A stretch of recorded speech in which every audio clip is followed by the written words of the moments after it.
Pak Wayan, di dalam kehidupan ini kan juga setiap orang kan pasti punya problem, pernah gesekan, mungkin sama teman atau yang lainnya. Nah, kemudian kenapa banyak orang merasa sudah memaafkan, Pak Wayan, tapi luka masih terasa setiap kali itu keingat lagi, masih terasa setiap kali keingat itu. Iya, mungkin sebenarnya dia nggak memaafkan.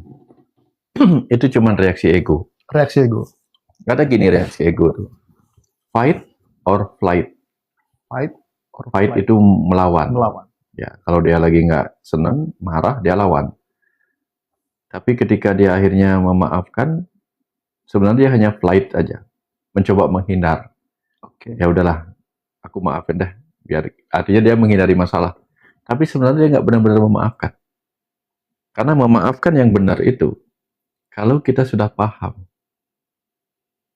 Kalau kita sudah paham apa yang terjadi, kita nggak akan melihat orang itu salah. Begitu orang tidak terlihat salah lagi, kita nggak perlu memaafkan apapun. Mm-mm. Contoh.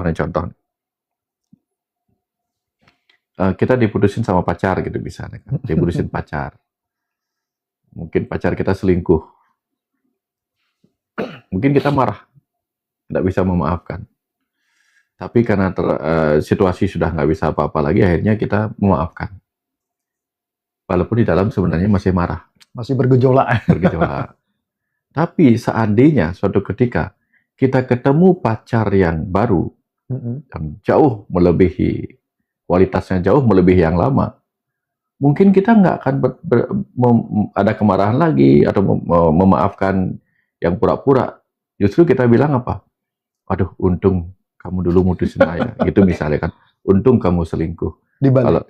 Kalau kamu nggak selingkuh dan mutusin saya, mungkin saya nggak akan ketemu yang sekarang ini, gitu misalnya.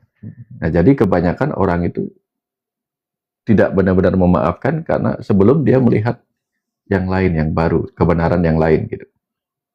Mudah-mudahan dipahami maksud saya. Mm-mm. Artinya, kadang kita sulit memaafkan selama orang itu masih terlihat salah bagi kita. Oke. Tapi begitu manfaatnya kita lihat, oh, misalnya lain. Ini kan kisah nyata. Ada seorang penumpang, satu keluarga penumpang kayaknya. Terlambat gara-gara taksinya terlambat. Oh, marah dia. Gara-gara kamu saya terlambat. Ya, maafkan saya Bu, kan jalanannya macet. Ya, tapi kan kamu salah jemput, bla bla bla. Nggak bisa dia maafkan. Walaupun dia mengatakan, ya aku maafkan, tapi kamu ada tapinya, begitu. Dan ternyata, gara-gara dia terlambat, dia akhirnya ketinggalan pesawat. Pesawatnya udah berangkat. Mm-mm. Dan ternyata berita kemudian berkembang adalah pesawat itu mengalami kecelakaan. Nah, kira-kira dia perlu memaafkan sopir taksinya lagi nggak karena keterlambatan itu? Enggak. Yang dia lakukan adalah dia berterima kasih. Untung Anda terlambat datang. Nah, gitu.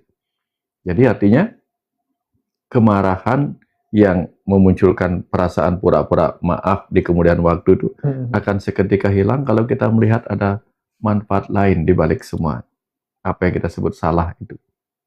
Ya, ada misalnya nih, kita sudah kerja keras nih, sudah terus kerja keras, lalu dipecat oleh atasan kita yang baru di sebuah kantor. Dia minta maaf, kita harus dipecat karena efisiensi misalnya, efisiensi karyawan. Mungkin kita akan memaafkan, tapi sebenarnya di dalam ada dendam. Dan ternyata gara-gara kita dipecat, kita menemukan bisnis yang bagus yang membuat kita jauh lebih kaya gitu misalnya. Kira-kira perlu memaafkan lagi nggak? Nggak lagi. Berarti nggak perlu memaafkan lagi. Nggak perlu, karena apa? Karena ternyata itu sesuatu yang benar. Tapi seandainya setelah dipecat kita tambah terpuruk, dan kita merasa yang memecat itulah bikin gara-gara kehidupan kita murat-marit. Mm-mm. Nah, baru mungkin akan muncul kata-kata seperti ini. Sampai kapanpun kamu tidak akan pernah aku maafkan, gitu misalnya. Okay. Jadi ada orang tidak bisa memaafkan, ada sesuatu, ada orang pura-pura memaafkan sesuatu, ada orang tidak lagi perlu memaafkan sesuatu ketika dia sudah melihat ada manfaat lain yang lebih menguntungkan ternyata dari perilaku buruk itu. Misalnya nih, yang lain ya, ada orang mencuri satu-satunya sepeda kita. Aduh, padahal kita menghayal punya sepeda, akhirnya bisa terbeli sepeda kita. Akhirnya ada yang mencuri, padahal sepedanya baru, mencuri. Kita marah, ingin memaafkan tidak mungkin. Walaupun kemudian si pencuri tertangkap, tapi sepedanya udah dijual, ya dia minta maaf karena sudah menjual sepeda kita yang dia curi. Kita mungkin seakan-akan memaafkan, tapi pasti ada dendam karena kita kehilangan sepeda baru. Lalu ternyata ada yang mendengar berita itu dan menggantinya bukan dengan sepeda lagi, bahkan diganti dengan sepeda motor. Kira-kira kita akan masih menyimpan marah enggak? Apa kita merasa bersyukur karena sepeda kita dicuri dan akhirnya kita mendapatkan sepeda motor yang jauh lebih kita inginkan? Nah, itu contoh bagaimana kehidupan ini menentukan cara kita melihat sebuah situasi. Maka hati-hati untuk tidak memaafkan. Hati-hati. Karena jangan sampai apa yang tidak bisa kita maafkan, ternyata kelak di kemudian waktu justru membawa berkah dalam kehidupan kita. Malah kita menyesal tidak memaafkan orang itu yang mungkin pernah berbuat buruk kepada kita. Nah, kira-kira seperti itu. Berarti intinya sebisa mungkin kita harus belajar untuk melepaskan dan memaafkan. Iya. Hati-hati untuk membenci di awal. Ketika terjadi sesuatu kepada kita, coba renungkan. Jangan-jangan sesuatu yang kita sebut duka itu menyimpan sukacita di baliknya. Nanti kalau kita sudah terlanjur marah, menyimpan dendam dan tidak mau memaafkan, ternyata duka itu membawa suka di kemudian waktu. Seperti cerita-cerita yang saya sebutkan di awal tadi. Iya. Malah kita menyesal menyimpan kemarahan. Ya. Ketika kita menyimpan kemarahan itu, dan mungkin ada beberapa orang yang tidak bisa dengan mudah untuk memaafkan. Nah, kira-kira Pak Wayan, resiko terbesar bagi orang-orang yang mempunyai karakter seperti itu apa, Pak Wayan? Paling cepat resikonya adalah sakit hati sendiri kan. Yang nyakitin kita sudah minta maaf, dia sudah hilang.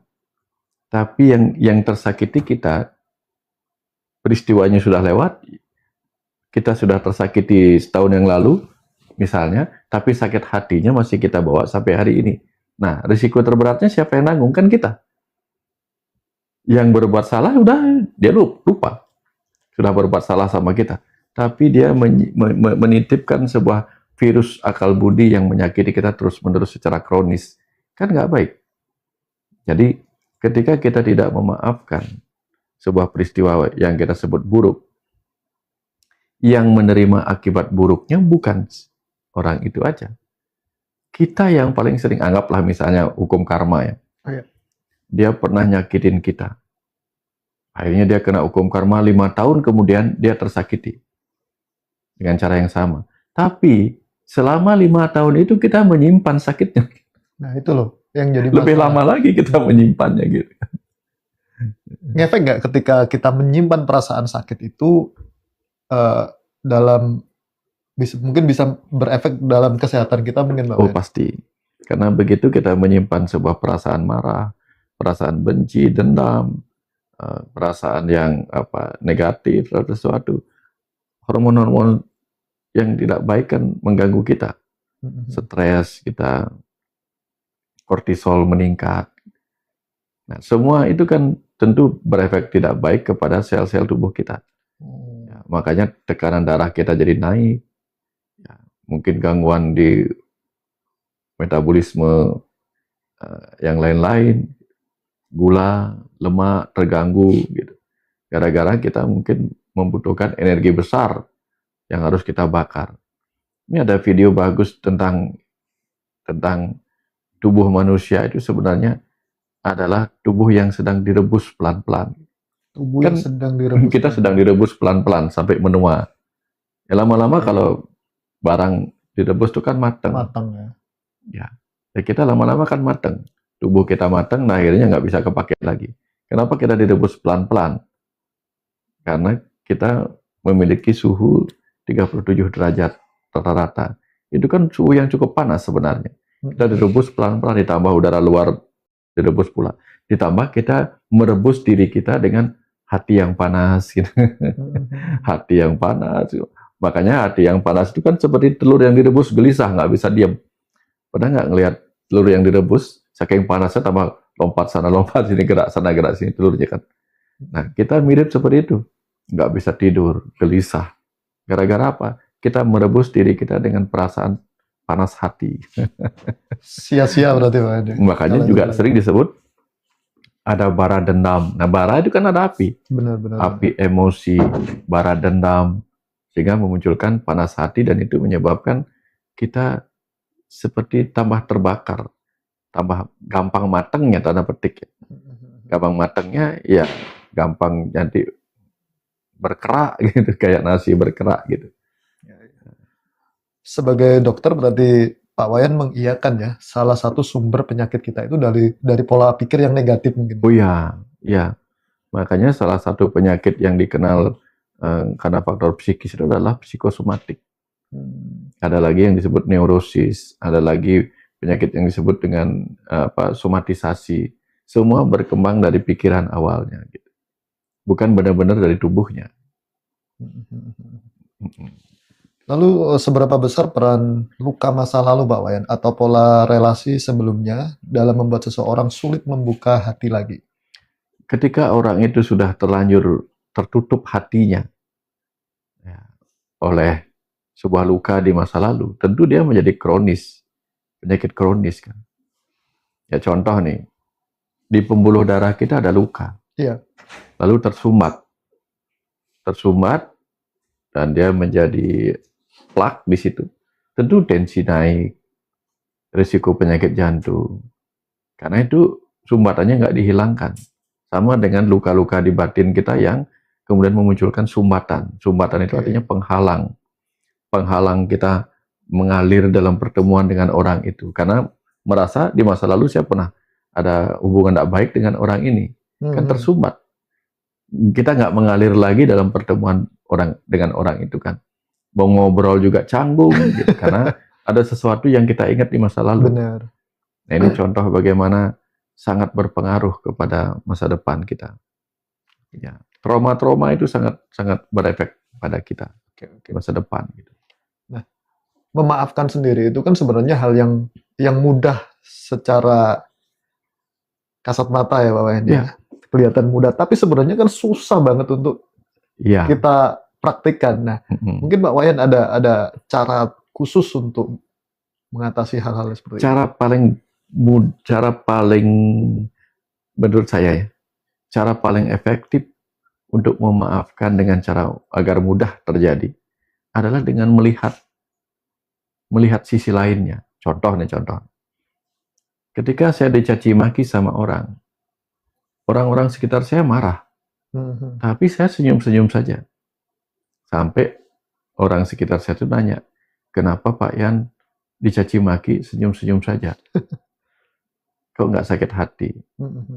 Tak jawab. Satu, karena ketika dia mengeluarkan kata-kata yang menyakitkan, maka di dalam dirinya penuh dengan penyakit. Maka yang keluarkan kata-kata yang menyakitkan, karena di dalam dirinya saja penuh dengan penyakit. Ini penting ini yang buat teman-teman yang suka marah-marah. Terus yang kedua, kalau dia mengeluarkan sesuatu yang menyakitkan, kenapa kita pungut? Iya. Bayangkan kalau dia diare, kotorannya penuh dengan bakteri, jangankan penuh dengan bakteri, begitu yang keluar kotoran orang aja masa kita pungut? Kecuali kita analis di lab kan. Iya. Begitu dia buang kotoran sembarangan, masa kita pungut? Apalagi kalau kotorannya mengandung kuman-kuman yang banyak, yang menyakitkan. Kan nggak usah dipungut. Nah, begitupun ketika dia mengeluarkan. Nah, kalau kotoran itu kan keluarnya dari bawah. Benar. Nah, kalau kotoran caci maki kan keluarnya dari lubang di atas. Iya. Masa itu kita pungut? Ya, kalau kita pungut kan yang tersakiti kita. Karena apa? Kita mengambil dan menyimpan kuman-kumannya. Kuman-kuman yang menyakitkan hati itu. Jadi, virus hepatitis, virus penyakit hati, itu menularnya lewat darah. Tapi virus akal budi, yang bisa menyakitkan hati orang, itu menularnya lewat kata-kata. Sudah tahu begitu, kita simpan pula kata-kata yang menyakitkan itu. Makanya yang nggak bisa tidur kita, yang dendam kita, yang sakit hati kita, yang hidupnya menjadi nggak enak juga kita, gara-gara apa? Gara-gara mengizinkan diri kita menyimpan virus-virus akal budi yang menyakitkan hati, yang keluar melalui kata-kata orang lain. Berarti nggak perlu kita respon sebenarnya, Pak. Nggak perlu kita respon. Jadi kalau ada orang nyakitin kita, yang salah itu bukan dia. Yang salah itu adalah kita yang mengizinkan diri kita tersakiti hanya oleh kata-kata. Ya, keren. Saya juga sering tersakiti. Tapi begitu segera sadar, loh, saya langsung senyum gitu. Kadang kita kan butuh apa ya, sesuatu yang sifatnya jelas. Mungkin kadang kita merasa bahwasanya sadar itu adalah suatu yang terlalu tinggi untuk menunjukkan kejelasan, mungkin seperti itu, atau seperti apa, Pak? Ya, kalau bicara tentang kesadaran, kita kenali definisinya dulu. Karena kalau kesadaran itu terlalu luas kan, kita kenali definisinya.